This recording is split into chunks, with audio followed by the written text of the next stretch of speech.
Okay.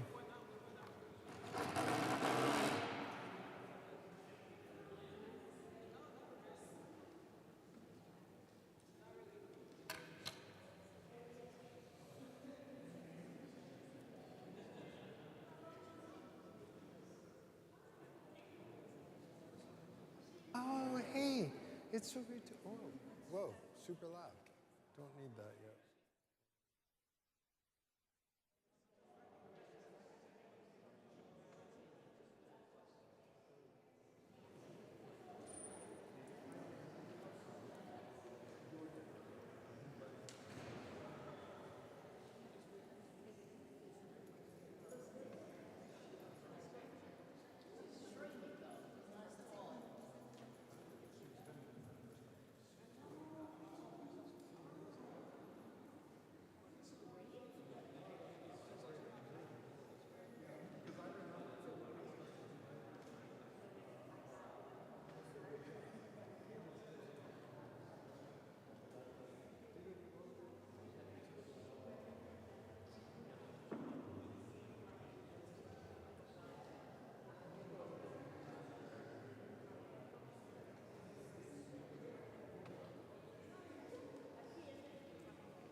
Good evening, everyone, and once again, thank you for coming.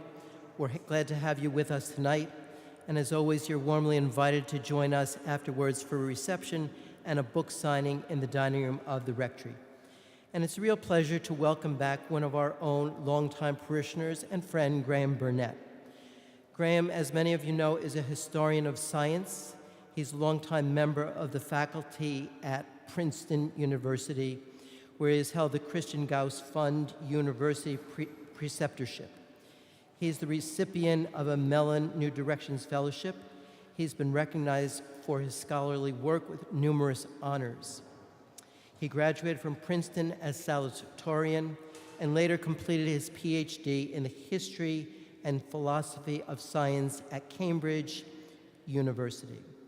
In addition to his academic career, he also serves as an editor of Cabinet Magazine, a publication at the intersection of both art and culture. Many of you also have seen his recent January 10th op-ed piece in the New York Times, where, in collaboration with others, he explored the challenges and the possibilities of attention in our modern world, an idea that is very much at the heart of his work.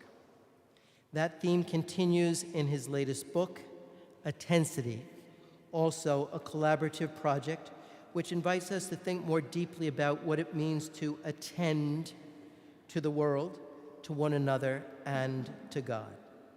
So tonight's talk, Attention, Prayer, and Attensity, brings these threads together in a way that's both intellectually rich and deeply relevant to our spiritual lives. So if you'd please join me in welcoming Graham Burnett.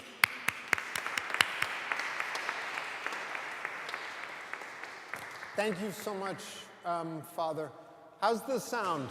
Can everybody hear me if I go like that? Perfect.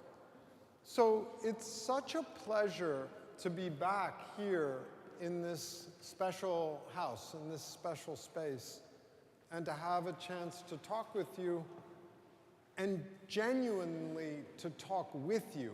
I'm going to talk at you for a little while, but I'm really very interested in opening this out into a conversation about a topic that I and a considerable and growing number of other people have been working on hard and that we think is very important.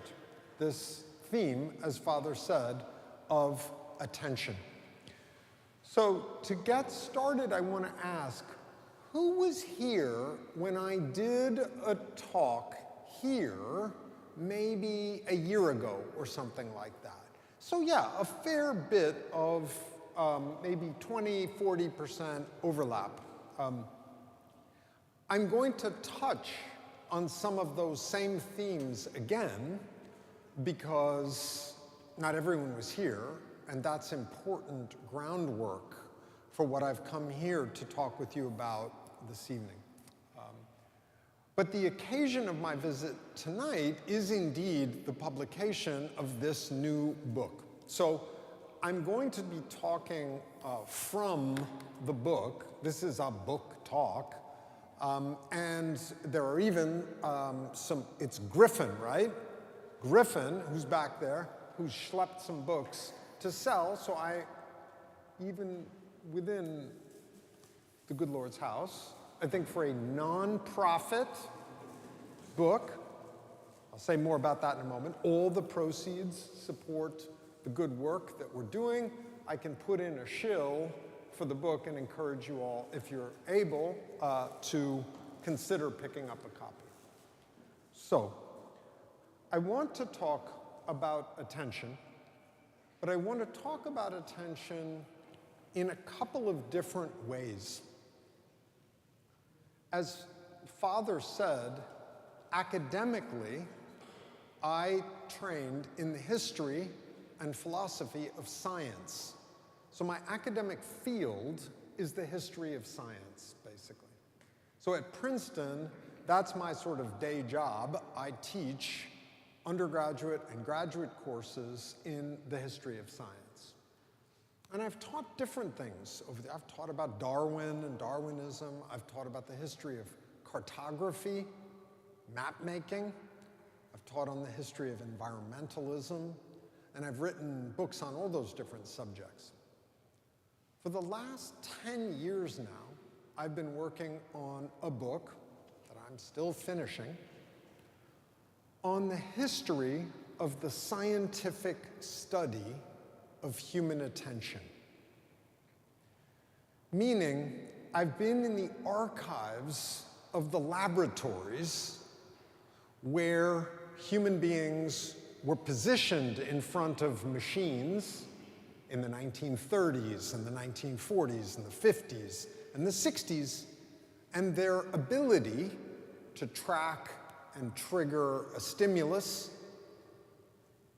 to be durationally vigilant to a screen, those capacities were studied empirically. Quantitative models made, statistical tables, theories of how human beings pay attention.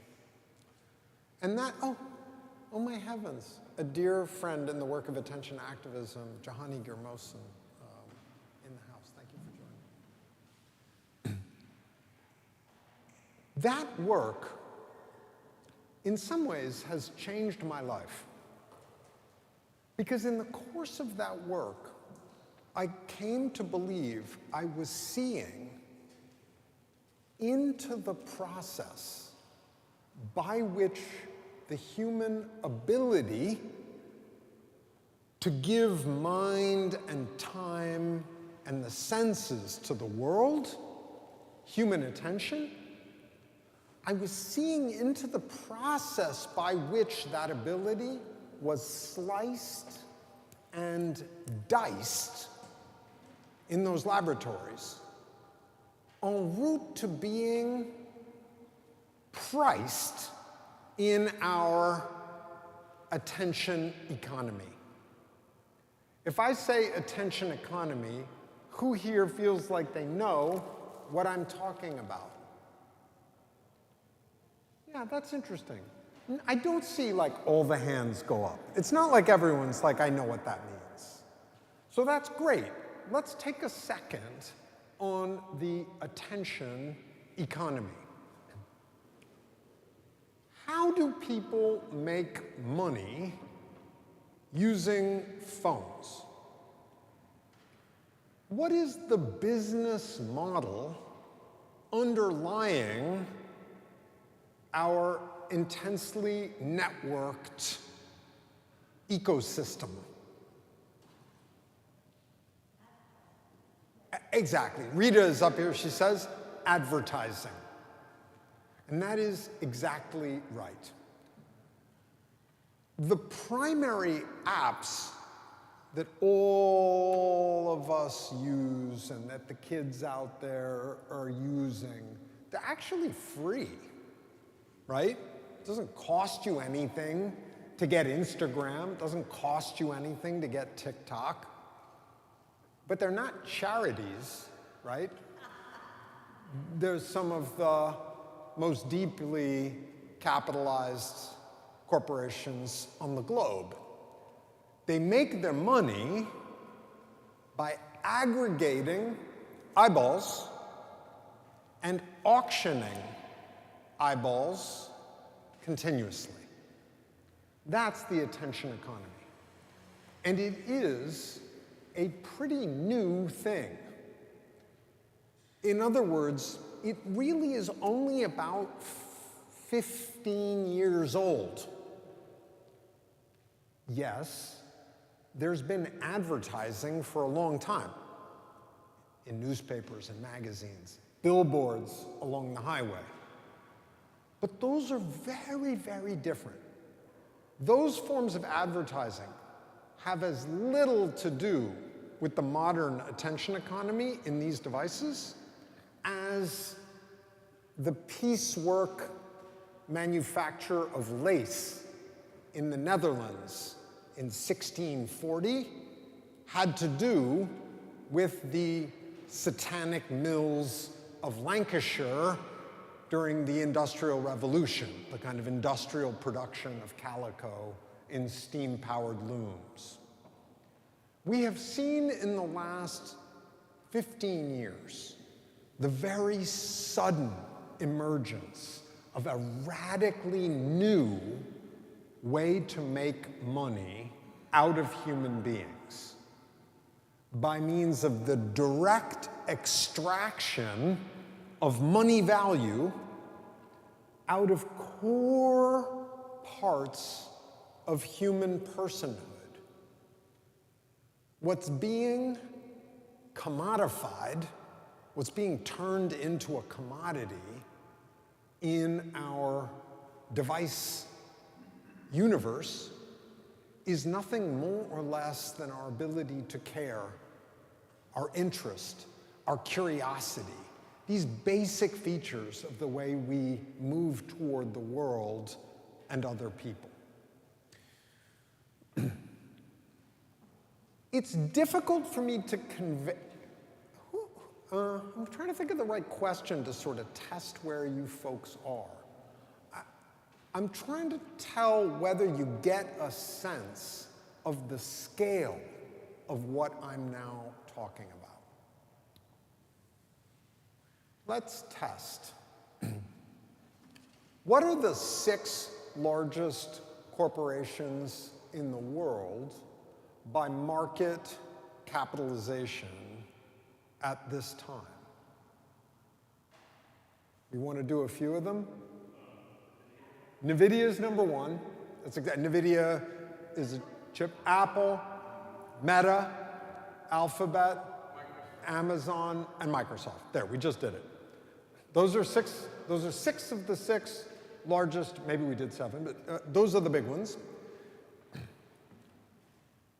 Amazingly enough, all those businesses we just named are primary drivers of this business model. NVIDIA makes the chips that drives the systems, including artificial intelligence systems.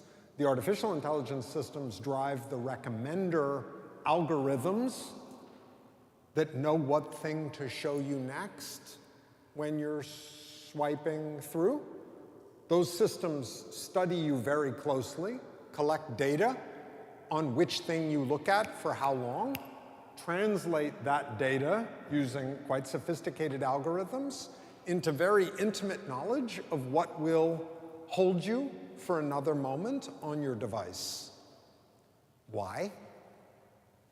Because they want to have your eyeballs so that they can put an ad into the feed, an ad that's closely targeted to play to what the system understands about your interests and needs, proclivities, anxieties. I'm describing what is increasingly the totality of the universe of daily experience of a very high percentage of the people on the planet. Maybe a slightly lower percentage of the total day of the people gathered here, because the average age is maybe somewhere over 22. Okay, that was a joke. And so most of you probably were acculturated to reading on paper. You still probably do some of that. You do probably have phones, and you probably do actually spend a fair bit of time. And maybe your grandkids actually make fun of you for being like, Grandpa, turn your ringer off, right? Or, take it off speaker, we can all hear you, Grandma. You have those conversations with your younger family members. But you've also probably noticed in the subway that absolutely 0 humans on a subway car at this time ever look up from their devices, even for a moment, except possibly to threaten someone. So primarily people, and now we know the statistics. In North America, average screen time per day is around 7.5 hours. And that means for certain demographics, like teenagers, it's way higher than that. How can it be higher than that, you ask? Well, it turns out these systems are very good at maximizing time on device, TOD. That is the metric that determines your success in the marketplace of the attention economy. Okay, why does this matter? It matters because, rightly understood, human attentional capacities are actually the full richness of lived experience. As William James put it in the early 20th century, the American philosopher and psychologist, your attention is what you make your life from. Right? Your life is what you've given your attention to across your X number of years on the planet. Properly understood, your attention is your interiority, your ability to care about things. And as I studied the history of the scientific study of attention in laboratories, I came to believe that I was seeing the process by which attention came to be quantified, measured, and in a sense, translated into something very different from the full richness of human existence. And this starts to be a quite specific story about the history of science. Who was paying for research on attention in laboratories in the United States between 1935 and 1985? Correct. Who was that wise lady? The answer was the military. Correct. It was not like the American government gave $400 billion in research money to 3 Buddhist monks and a performance artist and maybe a priest, and we're like, hey, guys, go think about attention for the next 25 years and do some experiments.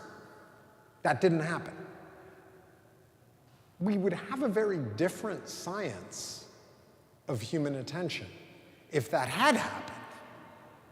There would be plenty of articles, and they would be peer-reviewed, and you guys would have produced a large literature on attention, but it wouldn't have looked at all like the literature we ended up with after 75 years of research on attention funded by the military-industrial complex. Because what the military-industrial complex was interested in, and I don't want you to think I'm some kind of paranoid Marxist here. I'm really not. Like, I'm telling you a real story about what actually happened. The money for the research on attention was money that was being given to people to study, can a human being track a moving stimulus on a screen for a half an hour? Because that's very important to radar monitoring. And radar monitoring was super important in 1944. All of the most important research on human vigilance was done as classified research in the British Isles. As it happens, it was done in the UK by the Royal Navy to understand radar monitoring. People were trying to figure out how to maximize the human ability to look at a screen attentively.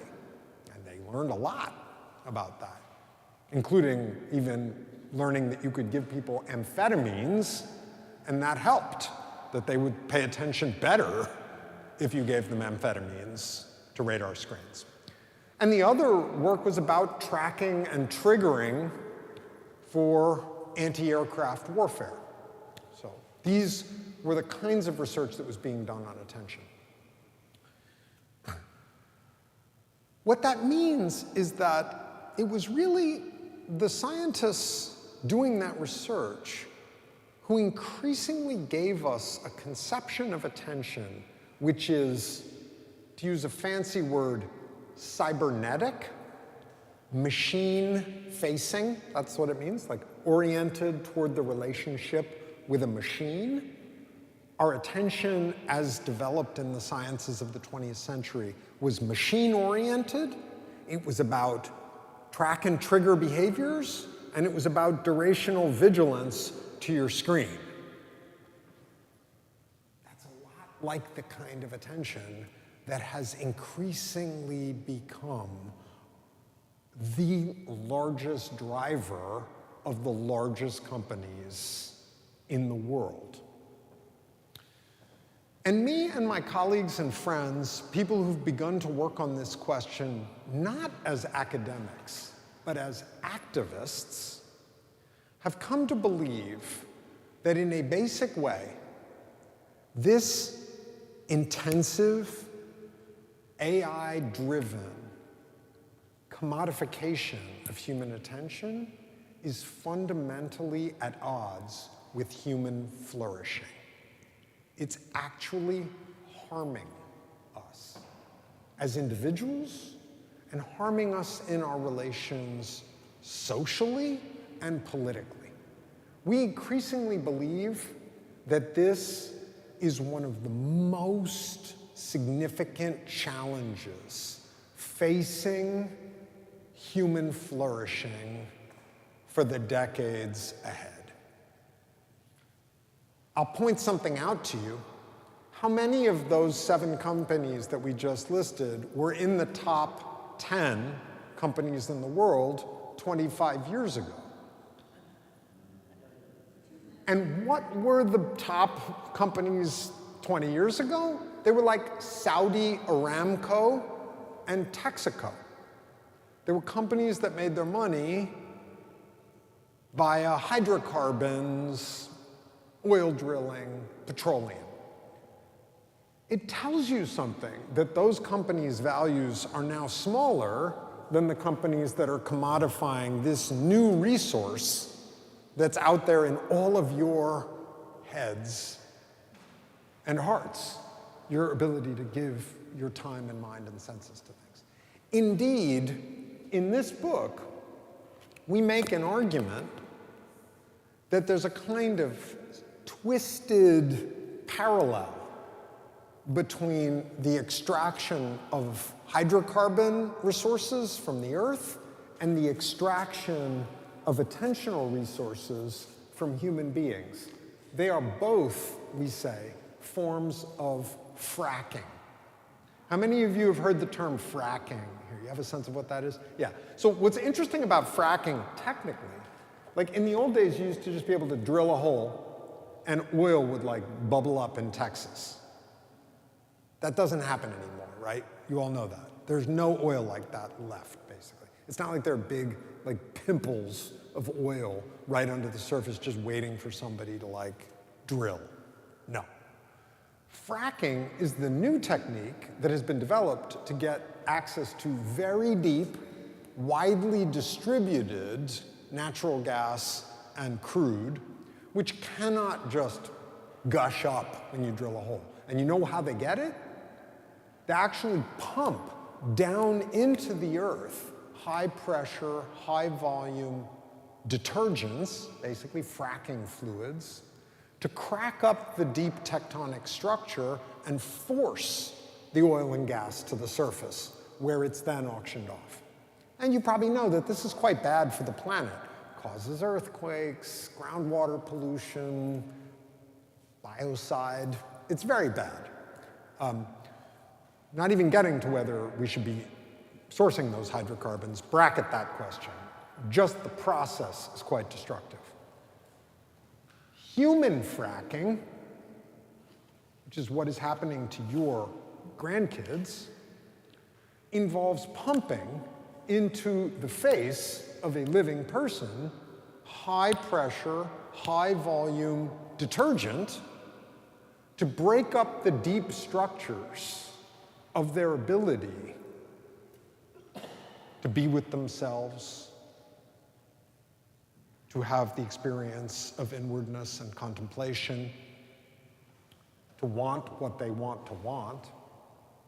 Human fracking involves pumping into their faces, into our faces, into your faces, high pressure, high volume content to break up your ability to give, share, offer attention, and force to the surface a monetizable foam of rage, stimulation, titillation, attention, so that your eyeballs can be auctioned continuously off stage. You don't see the auction, but a person like you with your data profile is worth a certain amount to someone who wants to sell sneakers, and they know exactly who you are, and the different people who want to sell sneakers have a continuous, hidden, real-time, micro auction for who's going to get into your feed next, who's going to get a banner ad on your device to push you product. Okay? Maybe, I have lots and lots of other things to say, but I would like to stop there and check for questions and see if people are kind of with me and sort of take a moment on this to see if we're together. And then I'm going to move, let me tell you where we are in my little talk. The thing I've just been telling you so far is not especially original to me and my friends. The history of science part of it, that's kind of novel. The fact that the attention economy is pretty brutal, that it's highly lucrative, and that it's arguably a driver in our civic fragmentation, political dysfunction, pandemic of loneliness, and crisis of youth mental health. Lots of people have said those things. That's a known thing. What we're now doing is a pause to check in, see if everybody's together, because then I want to pivot to, given what we've just said, historically unprecedented, ginormous scale, artificially intelligence-driven, historically unprecedented business model called human fracking, what do we do? That's what I'm going to talk about next. And that's where I think me and my friends have some original stuff to say. But let's pause and see, where are y'all on what I've said so far? Are you in? Do you think no? Talk to me.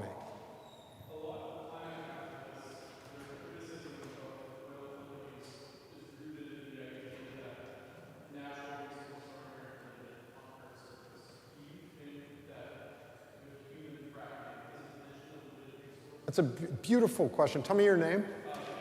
Cameron. So Cameron, just because not everyone can hear, I'll say it again. Cameron's asked a really interesting question. He says, one of the major critiques of natural resource extraction, for instance, petroleum industry, is that petroleum, natural gas, these are finite, limited resources. And so they can be used up. Is part of your critique here that attention itself is a finite resource?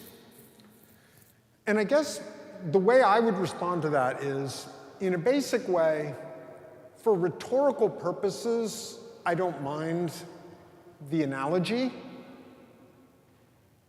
Although, the deeper way that we like to invite people to think about their attention actually moves away from that limited resource model.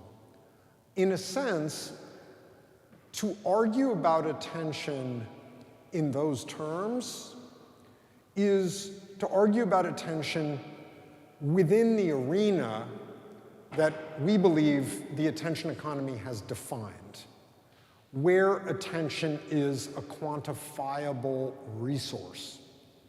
And we actually think that that, in a sense, is the first mistake, and that real attentional emancipation, real human flourishing, requires that we reject that framing as well.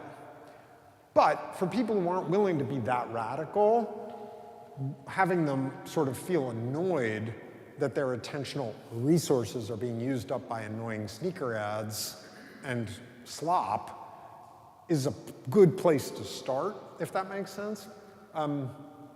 So thank you for that. I have more to say about that, but let's see. I want to check one or two more. Check in here. Yeah. Just a clarifying question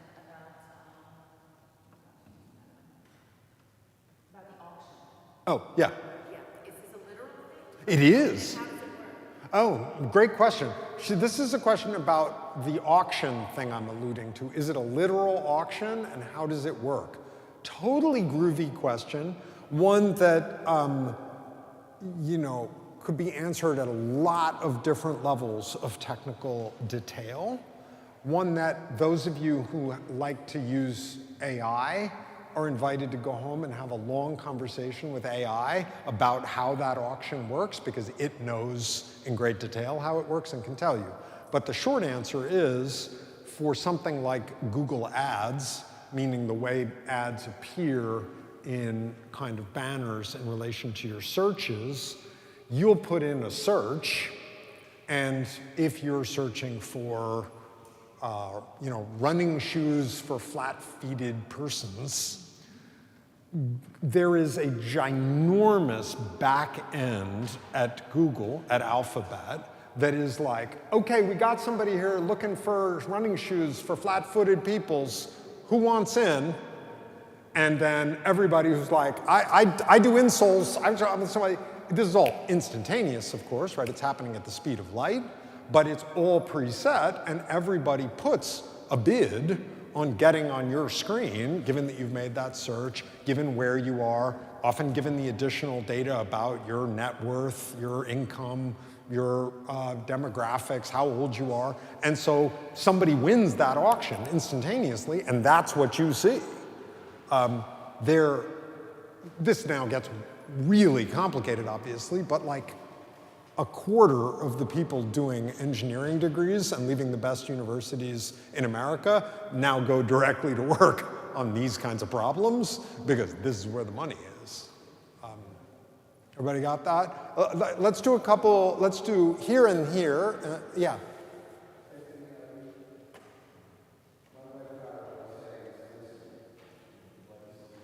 The device is listening, that's correct.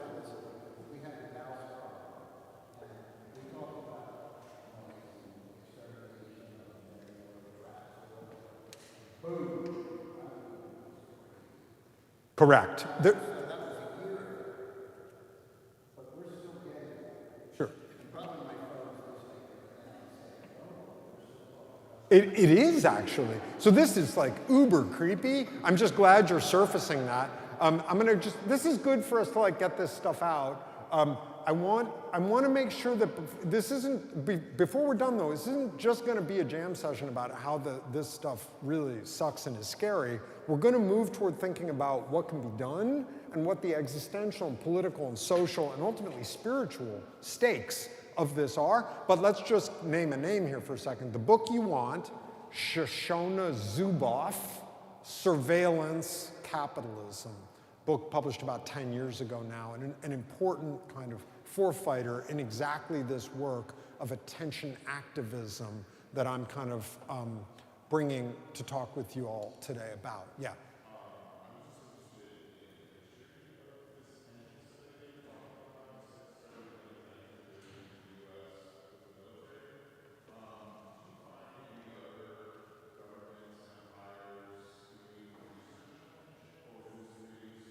Cool. Yeah.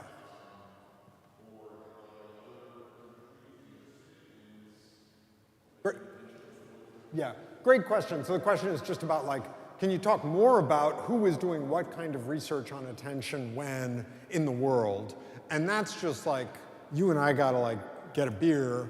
The answer is lots and lots of folks were working on attention in lots and lots of different ways. I don't mean to flatten it out with the story of like a few folks doing radar screen stuff and anti-aircraft warfare.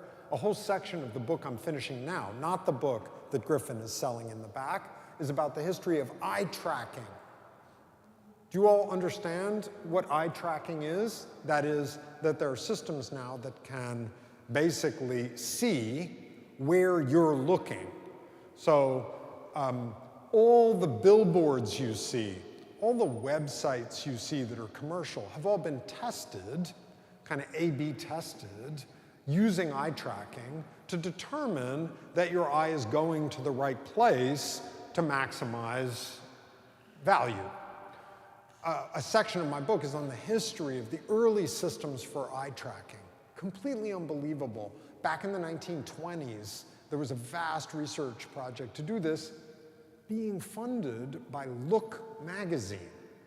Look magazine, this is like the beta build of the attention economy. No computers, basically it looks sort of steampunk level, simple, but they were trying to figure out how to quantify the value of advertisements in magazines by being able to test what percentage of eyeball time fell where on a page, so that you could tell a person who wanted to advertise, if you get an upper left-hand quarter page ad, you're going to get 60% of the eyeball time on this page. Go ahead, yeah.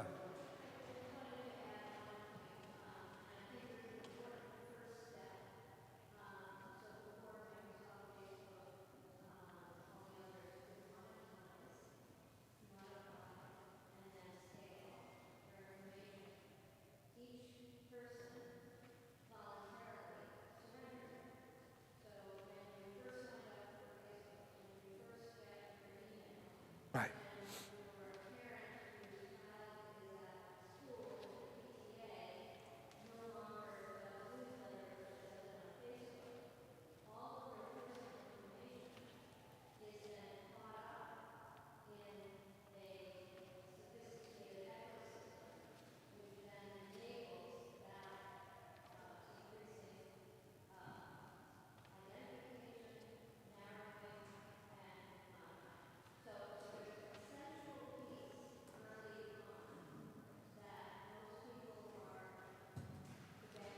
Yes, although, sure, yes. Yes, although the question, this gets pretty juicy, the question of whether you being forced to scroll through 18 pages of boilerplate to tick a box amounts in any morally relevant sense to your consenting is a live question. I think a lot of people would be like, but the point is well taken. Indeed, when, quite amazingly, Facebook now, this is a long time ago, like 15 years ago, was sort of busted doing human experimentation at scale. Do any of you remember this? Probably not. They basically were doing sort of mood proliferation experiments. They were kind of seeing if you gave people a lot of negative stuff in their Facebook feed, if they passed on negative stuff, and how sort of bad feelings traveled through networks. So they quite literally did this. They did controlled randomized studies of the creation of depressive effects in populations. And then people noticed, somebody figured out that they were doing it and was like, hey, that's insane. What if somebody ends up committing suicide because they get trapped in some depressive vortex that you did? What about the liability issues? Notice liability issues around this stuff was just resolved in California, for those of you who are paying attention, in a major suit that resolved, I believe, yesterday. Point is, the first move that Facebook did was to say, and it was hysterical, actually you all already agreed to be the subject of human experimentation. You ticked a box when you signed up for Facebook, seeing we can perform human experiments on your mood regulation. And everyone was like, yeah, that's not a good defense, you guys. And the lawyers were like, yeah, actually that's true. We're sorry. Never mind. We're not going to do that anymore. So, okay. I want to keep moving. There's lots more stuff. Let's pause. There's going to be time for more questions, and I see more stuff. But I want us to kind of get to what I take to be the juicy, new, exciting part, okay? I hope you're all on board now. There's a $17 trillion industry that is substantially focused on making money out of human attention. That's the language I want you to keep bringing to mind. It's about where people's eyes and minds and time is going. And that's just at odds with the beings we are. We, spiritually and just biologically, did not come to this point in the unfolding of the human drama to spend 8 hours a day looking at 9 square inches of black glass. It makes us insane. And I want to be real clear. The problem is not the phones. I don't want one person to leave here tonight and be like, the Graham guy came and he told us phones are very bad. Phones are not bad. I think phones are cool. I like the internet. I'm not against technology. I'm a historian of science and technology. I wouldn't have gotten into this business if I didn't think those things are cool. I'm against the business model that will literally do anything to turn human beings into cash money. And at present, that business model, human fracking, has figured out that keeping people on these devices for 11 hours a day is worth more money than keeping them on their devices for 9 hours a day. And so you can bet that they're going to keep working until they've got us spending 11 hours a day on our devices. And frankly, if they could figure out how to fractionate our proteins and sell us off as little globules in jars, frankly, they'd probably do that. But at present, we're not worth that much fractionated into little goo. There's just not that much to us that way. We're worth more with eyeballs, gaining access to our pocketbooks, selling us stuff, basically, and collecting our data in order to model who we are for people who want to sell us stuff. So, the problem, the business model. Call it human fracking. It's a little bit, again, like the Industrial Revolution. Was the problem in the Industrial Revolution steam engines? No. Steam engines are cool. They're like, shoo, shoo, shoo, shoo, and they gleam, and like, what's not to like? They're amazing. The factory system, which was a socio-technical and economic complex, brutalized and dehumanized people and reduced them to the money value of their labor until such time as people, dehumanized and brutalized and reduced to the money value of their labor, did what? They organized and they resisted. And that's what I'm here to tell you about. This is a book that quite literally is called the Manifesto of the Attention Liberation Movement. And what we represent is a fast-growing movement in the US and elsewhere of people who call for attention activism, who say what we need now is a movement like in the 1960s we needed an environmental movement, right? In 1958, you know, like the Hudson was on fire because there were volatile effluvians being dumped into it, and everyone was like, well, what can you do? Very large corporations, they dump bad stuff, it's, you know, it's tough. At a certain point, people were like, how about no? You can't kill all the birds with the DDT while you're killing your mosquitoes. Rachel Carson, Silent Spring. We want this book to be Silent Spring for this revolutionary moment, where we recognize that just like in 1958, a relatively small group of heedless, greedy, rational self-maximizers who will do anything to optimize their return on investment are willing to despoil a shared good. In 1958, that shared good was the external environment of our natural surroundings. In 2024, it's the internal psychosocial environment of our minds and time and lives.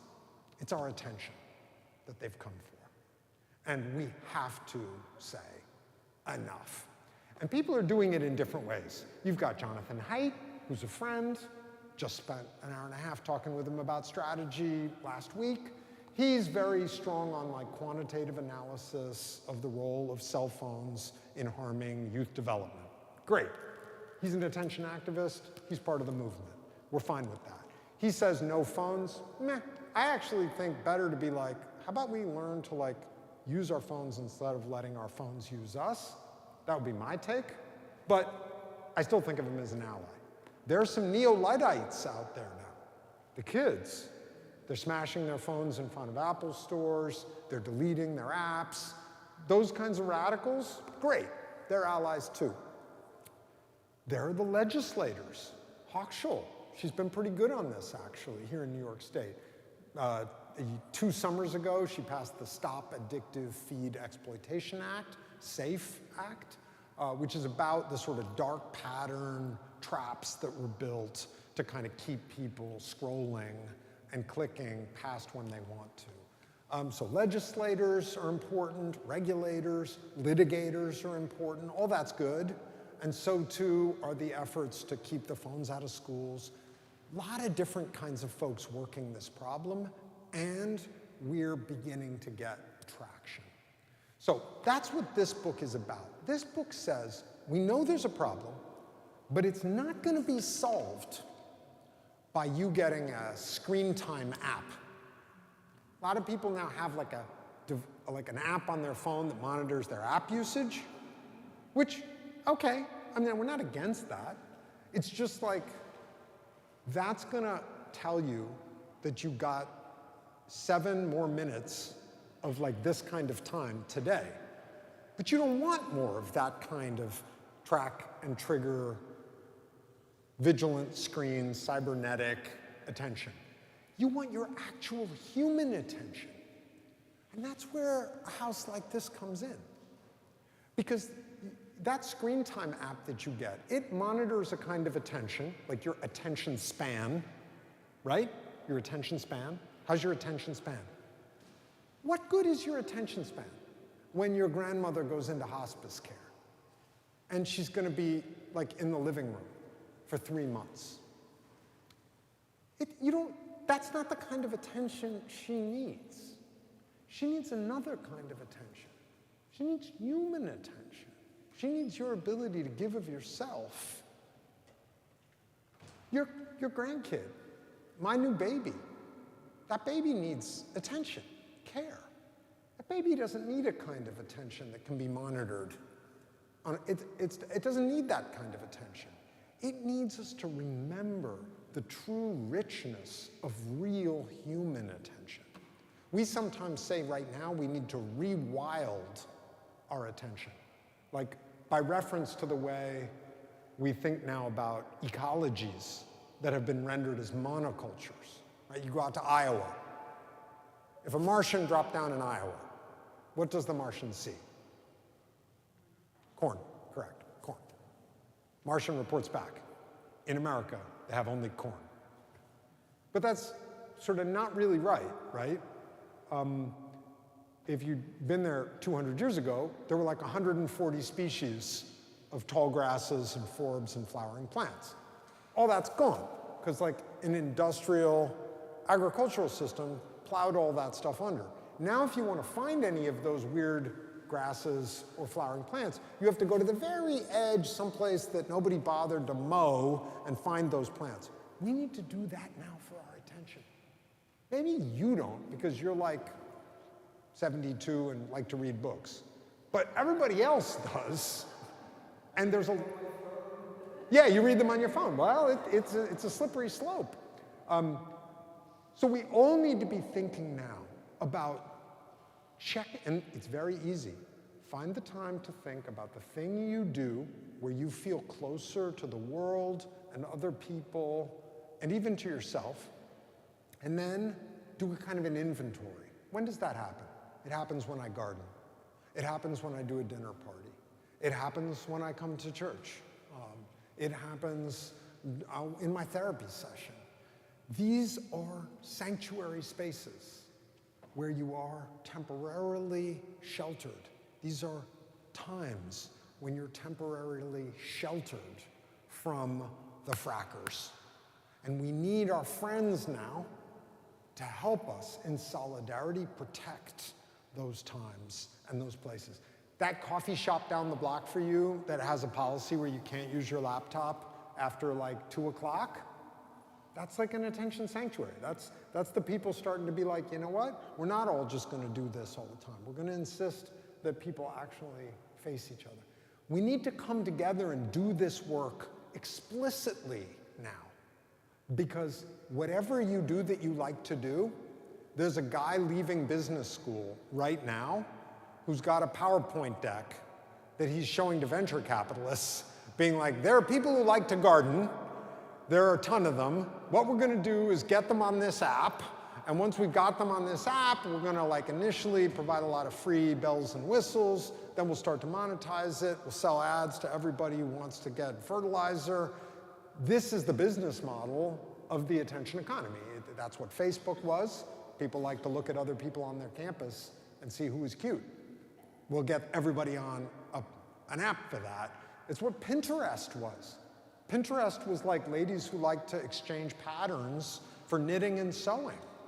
And then, boom, it became a major kind of place for sharing this kind of stuff. Okay. Upshot. Attention activism. This is what I'm here to sort of call you to consider. Fighting back against human fracking. This is the battle of our time, I would argue.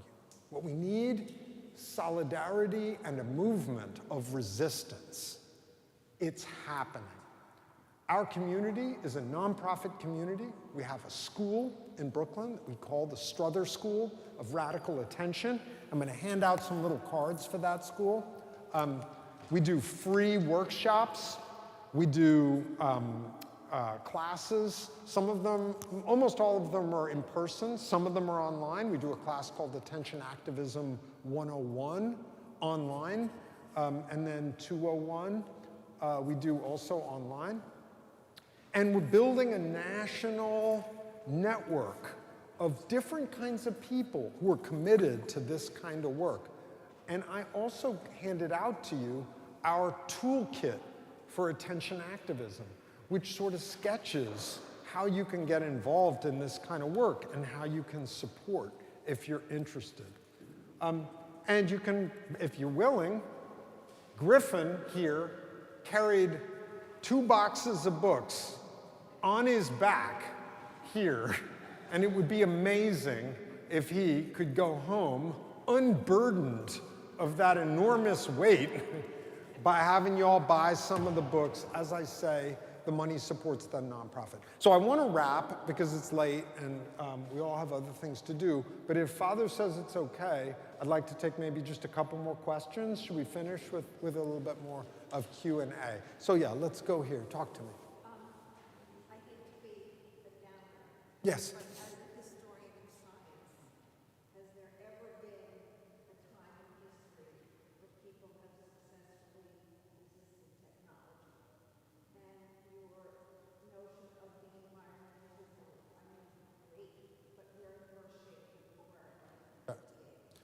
And I believe that there's a human passion for convenience that has not been given its due. And so, Yeah.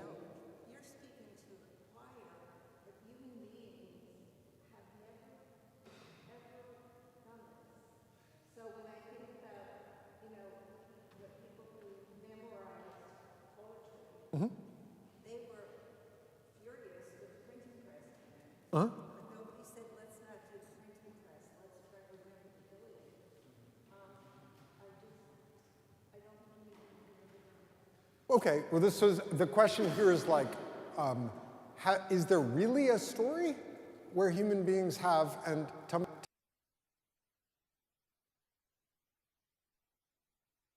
Mary used. In a basic way, I would say that that's an extremely complicated question to handle rightly. There are some amazing stories of the complicated and intense and long-term resistance to particular technologies. They're not necessarily stories everyone knows, and I'm not sure that I would point to any one of them as the sort of mic drop on your expression of concern, but there are a lot of great ones.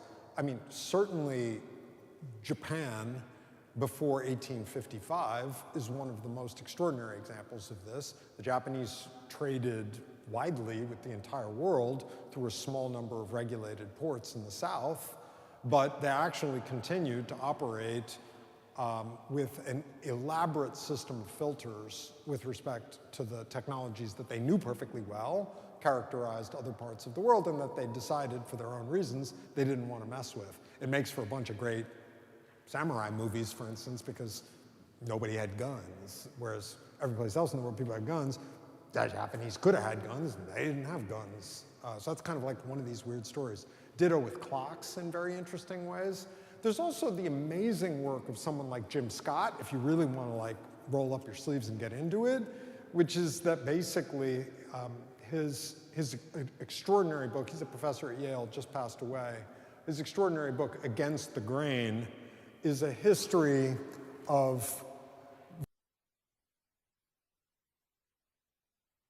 scale agriculture. And so this is a much older story, but the kind of story of the inevitability of the rise of the primary irrigated agricultural systems that we associate with civilization. Scott basically flipped the story that we all thought we knew about the way once some set of people started using large-scale agriculture and plows, everybody had to kind of bow down because they were able to aggregate a lot of caloric resources, and then they went out and kicked everybody's butt because their populations increased quickly.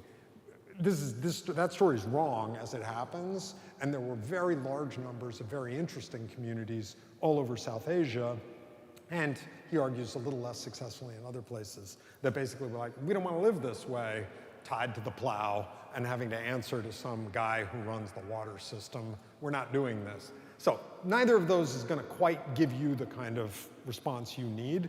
I'm going to tell you this. Human beings have changed their conditions in some pretty amazing ways. And within the lifetime of people in this room, it's perfectly true that we're in a pretty rough place on the environment question, but I personally think that there's excellent reason to think we'd be in a much worse place had it not been for the long 1960s. I wrote an 840-page, extremely boring book that none of you should even consider reading about whales and dolphins in the 20th century, the scientific study of whales and dolphins. It's like a history of science thing. And trust you me, we'd have exterminated those animals if a bunch of people in the 1960s and into the 70s hadn't been like, you know what? Let's stop killing these things, everybody. We're just not going to kill. No, it's not okay. And the best example, of course, in our country, and it's a pretty powerful one, is the overthrowing of the Jim Crow South. I mean, that was people saying, we're not going to live this way. It's not inevitable that we structure our society this way. So it's not quite the same thing as resisting technology, but I haven't quite given you a technology story. I've given you an unregulated capitalism story. It's very important. I believe it is possible for us to say there's more to human beings than what you can squeeze out of us in the money world. And I actually think it would be great if we got better and better at saying that loud and clear, all of us. Because I think actually almost all of us really believe that there's more to us than what can be squeezed from us in the vice of a certain kind of extractive economy of any kind. And I think one of the extraordinary challenges of our lifetimes has been the shocking victory of money value over all other languages of value. Here I'm citing, my dear friend and colleague Cornel West. It's like, there are other ways of talking about value than money value. But take that to Silicon Valley and see kind of what reception you get.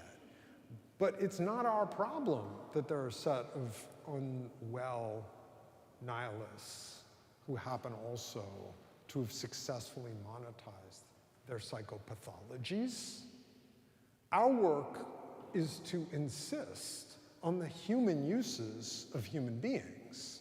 And that's, in a sense, what I take to be at the heart of attention activism. So the last thing I'll say in response to Mary's question, and then I want to come to you and to you, is in any activist work, the hardest thing is to get people to see that it could be other than the way it is. Because there's a certain sort of pain in accepting that we could have had it otherwise. There's a sort of like, there's the sweet release into inevitability where we're like, you know, we just have to bear it. It's like learned helplessness. And I think the challenge of any activist movement is to authentically persuade people that you don't need to be living this way. And I think that we may fail, Mary, but I believe that the verdict out in California a couple of days ago is a bellwether. I believe that Australia banning social media for youth under 16 is a bellwether. I think the powerful movement across the United States to get cell phones out of schools is a bellwether. I feel in my classes that when I say my classes now are like, I don't enforce a no device policy in my classes at Princeton, but I have a kind of like, hey team, what do we want to do here together, and can we do it if we have our devices? We have that conversation. 10 years ago, when I was starting to have those conversations, ooh, I got pushback, you know, okay, boomer, like, you know, that kind of thing. But I don't get that anymore. Things are moving. So I believe, maybe I'm high on my own supply here, but I really believe we can get some movement on this. But I recognize the challenge, Mary, of your question. Let's go here, and then let's wrap up, although I'll hang around if people want. I have a history question for a historian, something you haven't mentioned. It seems like a huge antecedent grew all of Television. Yeah, great question. So this is the question about television. And it is a great question. How many of you have heard of a guy named Bob Putnam, Robert Putnam? The guy who wrote the book Bowling Alone. Very interesting quantitative sociologist. Bowling Alone. Bowling Alone. If you're here tonight and you care enough to have sat through this, you should check out Bob Putnam's work. Very brilliant guy. The book I would recommend, Bowling Alone is an amazing book. It's a book about the collapse of civic associations in America.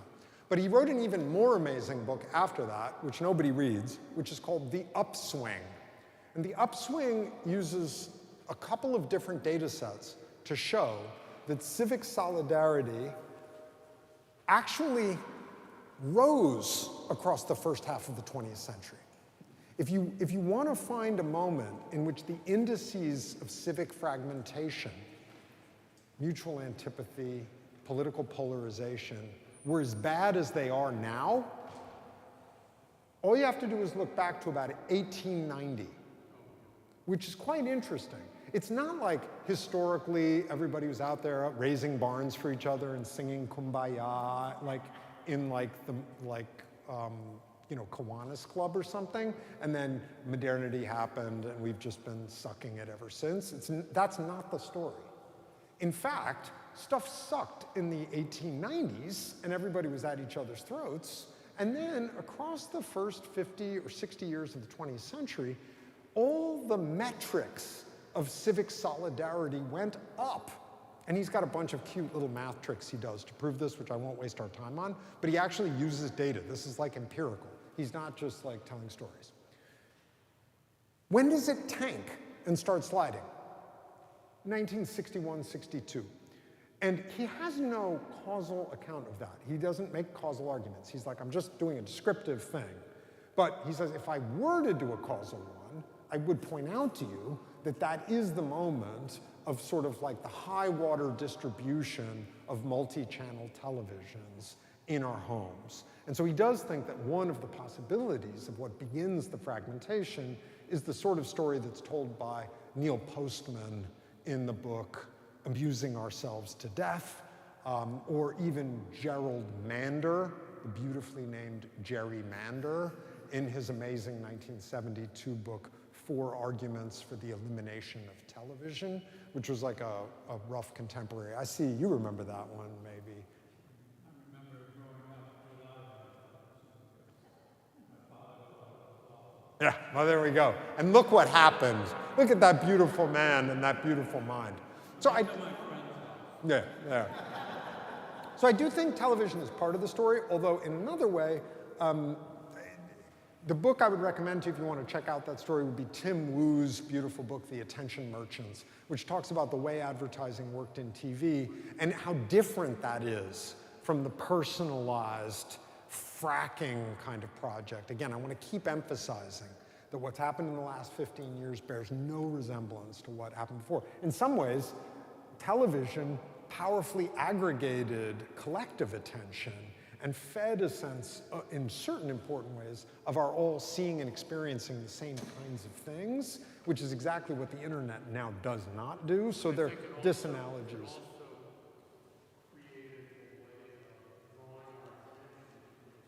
For sure. For sure. Last question, real quick, yeah.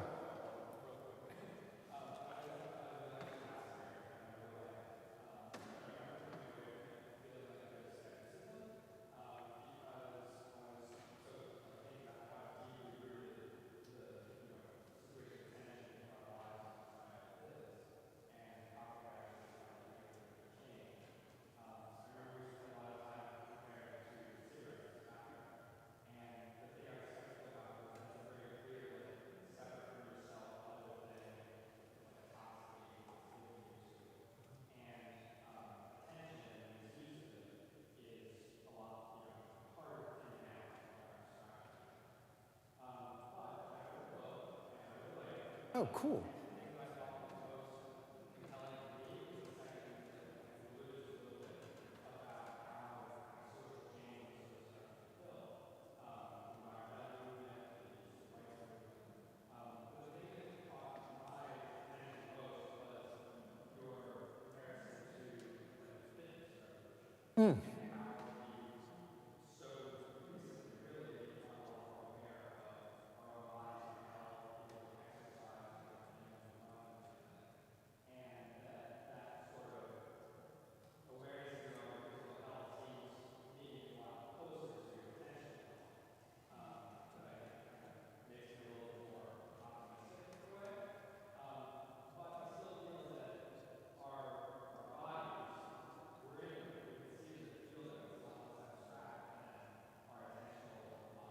Yes.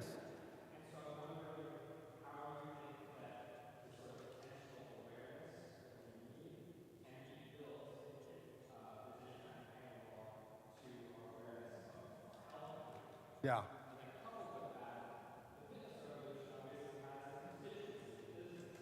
Sure.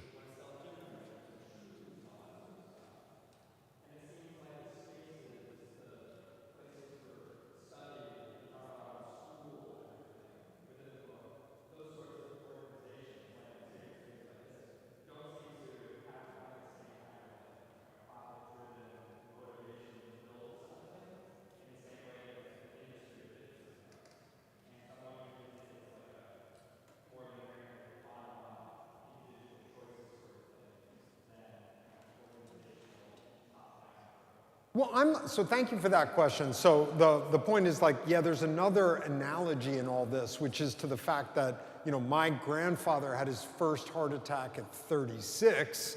He, there was a lot we didn't know, right? I mean, he was eating sort of Jell-O salads with like a lot of marshmallows in them and, prime rib every night out there in the Midwest and stuff. My own father, bless him, is 82 and can still keep a tennis ball in play. Very different thing, and that's partially a result of a set of shifts in the understanding of diet and health and fitness. I often, again, as a historian, will remind people that, like, you didn't go running in 1957 unless you were being chased or you were like, training to be a prize fighter or something. And there were no gyms in America, again, except for, places that you went if you were going to be a power lifter All that stuff happened in the context of shifting understandings of human health and well-being. And so we do think in terms of like attentional wellness, and we think that in another 10 or 15 years, we'll look back at this moment and been like, that's just amazing. They didn't have any concept of like attentional hygiene at all back then. They weren't like careful with caring for their attention. That's insane. They like gave their like 4-year-old kids like, you know, tablets and were like, it's cool, the kid loves to watch cartoons. Like that would be the equivalent now of the way your grandkids are like, did you people really think that smoking mentholated cigarettes was gonna like cure your asthma? I mean, honestly, that can't have been right. So we do believe that these changes are gonna happen. But still, the question that you put is like, how is anybody gonna make money off of this? And because that's an important driver. And my answer, maybe again, I'm just a hustler, is like, yes. I was at for my sins, I was at a high school career fair for like half the day on Saturday, like this, with like a bunch of high school kids at a public high school on the Upper East Side. And I was saying exactly this. I was like, any of you kids out there want to make a lot of money? Because if you do, I'd propose that you get into the business of protecting and nurturing and caring for people's attention, because there's a ton of money that's going to be made in this space. And the truth is, the friendly nonprofit Struthers School of Radical Attention has had a number of folks come to us and be like, why don't you guys make an app, yo? I mean, really, like, and why don't we begin to put some IP on your practices, and we'll like, you can begin to develop like a for-profit model where you're like disseminating these things, and that means you can comp people like Jahani, who are like active teachers and facilitators at the school with some stock options and get the best people. We got those people who are out there being like, let's monetize this thing.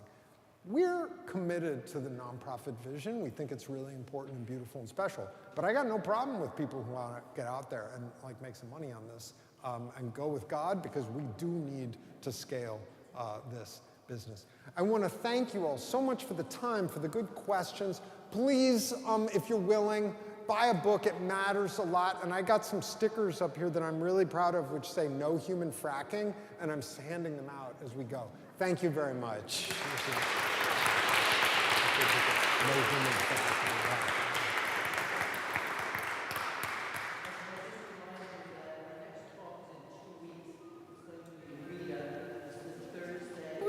Yay, Rita. Oh, yeah. Give them to your friends.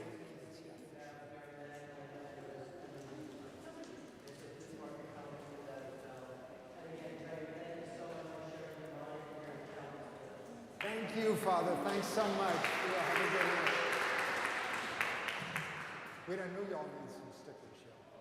Yeah, thanks for coming out.